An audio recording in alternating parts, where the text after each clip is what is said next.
Assalamualaikum warahmatullahi wabarakatuh. Perkenalkan, saya Aras Terbagia dengan NIM 2450 dan 110710731. Pada video ini, saya akan menjelaskan hasil dari infografis yang telah saya buat. PT Pupuk Kujang merupakan industri yang mengelola gas alam, steam, dan listrik untuk menghasilkan 315.000 lebih ton amonia dan 528 lebih ton urea. Sebagai industri intensif energi, operasionalnya mengkonsumsi sekitar 7,59 miliar metric British thermal unit gas alam per tahun. Namun, proses produksi tersebut juga menghasilkan berbagai jenis limbah yang perlu dikelola agar tidak menimbulkan dampak terhadap lingkungan. Berikut merupakan tabel dari beberapa karakteristik limbah yang dihasilkan dan sumbernya.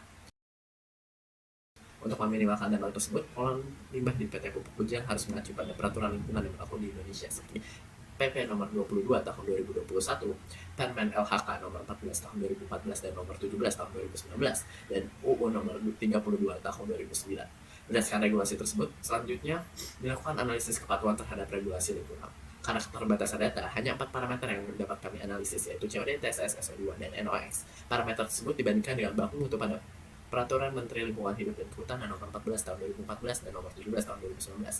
Hasilnya menunjukkan bahwa COD, TSS, dan SO2 telah memenuhi baku mutu, sementara konsentrasi NOx masih melebihi baku mutu.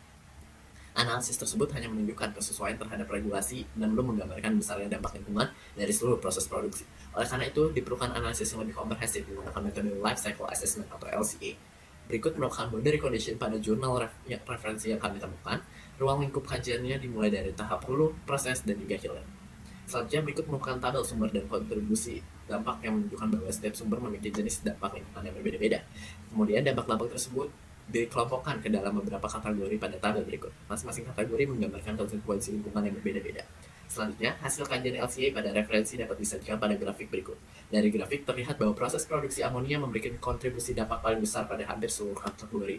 Temuan ini menunjukkan bahwa proses produksi amonia merupakan tahapan yang paling dominan terhadap beban lingkungan.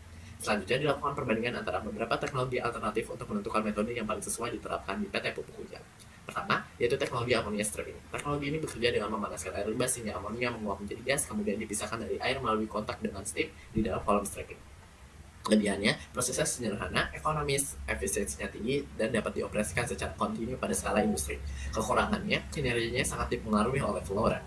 Berdasarkan data yang kami peroleh dari jurnal, pada flow rate 45.000 liter per jam, teknologi amonia stripping mampu menurunkan kadar amonia sebesar 99% dan nilai COD sebesar 97%.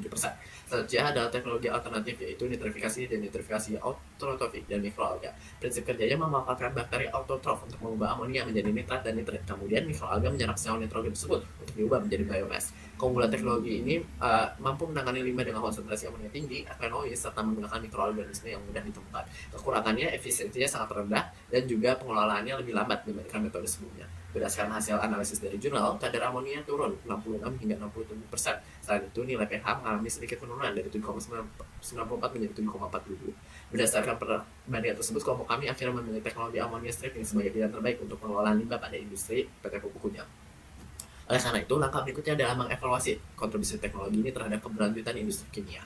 Pertama, ini mampu mengurangi pencemaran lingkungan dengan menurunkan kadar amonia hingga 99% dan COD 97% sehingga dapat mencegah eutrofikasi dan menjaga ekosistem perairan. Kedua, meningkatkan efisiensi penggunaan sumber daya. Pengaturan flow rate yang optimal membuat proses pemisahan amonia lebih efektif tanpa melakukan recycle, sehingga menghemat penggunaan energi, bahan bakar, dan biaya operasional. Ketiga, teknologi ini membantu perusahaan memenuhi regulasi lingkungan, karena penerapan teknologi ini menghasilkan kadar amonia outlet di bawah batas maksimum regulasi. Keempat, mendukung prinsip ekonomi sirkular dengan memungkinkan air limbah yang telah diolah dimanfaatkan kembali menjadi air proses setelah pengelolaan lanjutan. Hal ini mengurangi kebutuhan bahan baku, meminimalkan limbah, dan meningkatkan efisiensi penggunaan sumber daya. Setelah mengetahui efektivitasnya, teknologi amonia stripping, langkah selanjutnya adalah menganalisis kontribusinya terhadap SDGs. Yang pertama, SDG 6, khususnya target 6.3 dan indikator 6.3.2. Teknologi ini mampu menurunkan kadar amonia dan COD, sehingga beban pencemar yang masuk ke badan air berkurang dan kualitas air penerimaan menjadi lebih baik. Kedua, SDG 12, khususnya target 12.5. Air limbah yang belum memenuhi baku mutu diproses kembali hingga memenuhi standar sehingga limbah yang dibuang berkurang dan penggunaan sumber daya menjadi lebih efisien. Yang ketiga, SDG 13, khususnya target 13.2 dan indikator 13.2.2. Optimasi proses membantu mengurangi kebutuhan energi sehingga berpotensi menekan emisi gas rumah kaca dari kegiatan operasional. Yang terakhir, SDG 14, khususnya target 14.1 dan indikator 14.1.1.a. Penurunan kadar amonia mengurangi beban nutrien yang masuk ke badan air sehingga resiko eutrofikasi menurun dan ekosistem perairan lebih terjaga. Demikian pemaparan yang dapat saya sampaikan mengenai infografis dari kelompok saya. Mohon maaf apabila masih terdapat kekurangan atau kesalahan dalam penyampaian materi ini. Sekian, terima kasih.